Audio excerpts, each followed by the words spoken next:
नमस्कार। आज की क्लास में हम लोग मैट्रिमोनियल डिस्प्यूट्स के बारे में समझेंगे और हम ये जानने की कोशिश करेंगे कि क्या होगा अगर आपका हस्बैंड या फिर आपकी वाइफ बिना किसी ग्राउंड के आपसे दूर चला गया हो और वो आपके साथ रहना पसंद ना करती हो या ना करता हो।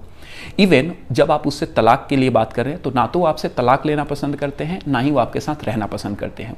या फिर किसी और ग्राउंड को लेते हैं, कोई और कंडीशन लेते हैं कि अगर आपकी वाइफ बिना किसी ग्राउंड के मायके जाके बैठ गई हो और वो आपके पास कभी वापस आना नहीं चाहती और ना ही वो तलाक देना चाहती हो।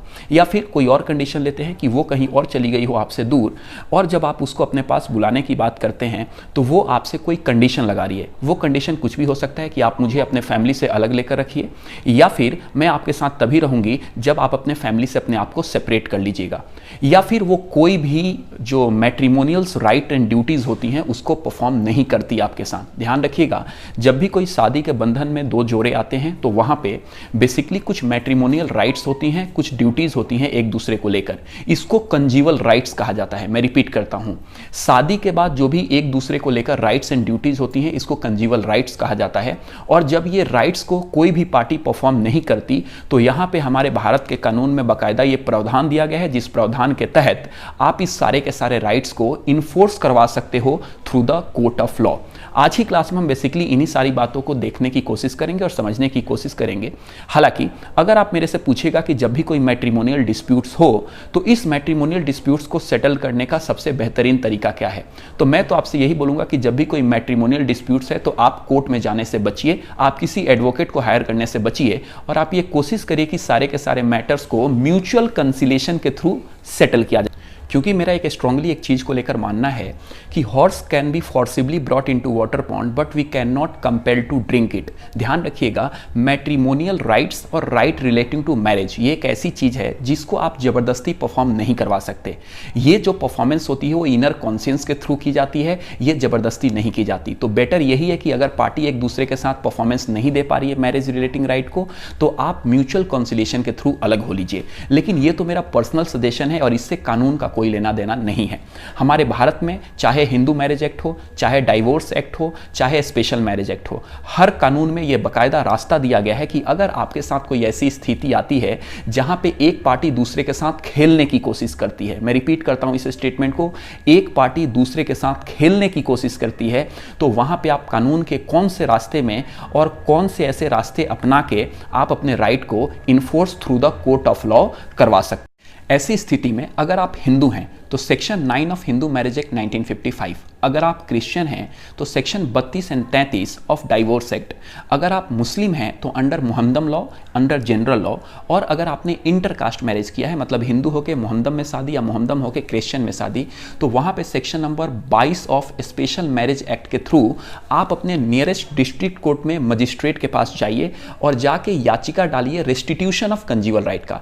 मेरा वैवाहिक जीवन मुझे रिस्टोर किया जाए, मुझे वापस दिया जाए, इसके लेकर आप एक याचिका डालिए।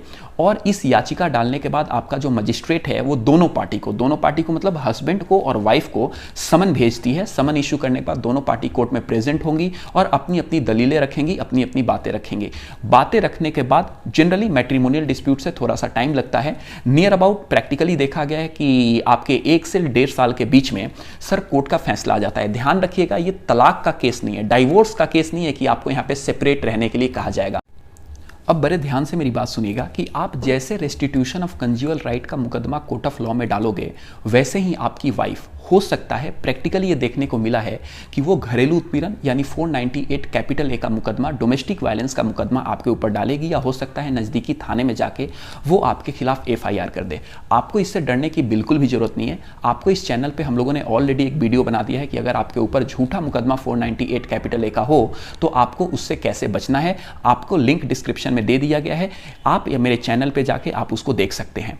अब यहां पे एक चीज और प्रैक्टिकली देखने को मिला है कि जब नियरेस्ट मजिस्ट्रेट आपके हक में फैसला देगा तो वहां पे क्या होता है प्रैक्टिकली कि देखिए सर, ये मैट्रिमोनियल डिस्प्यूट्स होती हैं, मतलब कोर्ट एक बार फैसला देता है, उसके बाद फैसले को ज्यादा वो उसके चक्कर में नहीं रहता, उसके बाद सर आप समझिए और आपका काम समझिए। यहां पे प्रैक्टिकली देखने को ये मिलता है कि सर जो पार्टी होती है मतलब जिसके खिलाफ में फैसला आया है वो इस ऑर्डर को, वो इस जजमेंट को ओबे करने से मना कर देती है, मतलब इस जजमेंट को फॉलो करने से मना कर देती है। और यहां पे पार्टी जिसके फेवर में फैसला आया वो चुपचाप थक हार के घर पे बैठ जाता है कि अब तो मैंने कोर्ट के भी मुकदमे कर लिए, कोर्ट का फैसला भी दिया गया, फिर भी मेरी ज़िंदगी जो है, फिर भी मेरा लाइफ जो है, फिर भी मेरी मैरिज रिलेशनशिप जो है वो पहले की तरह नहीं हुई।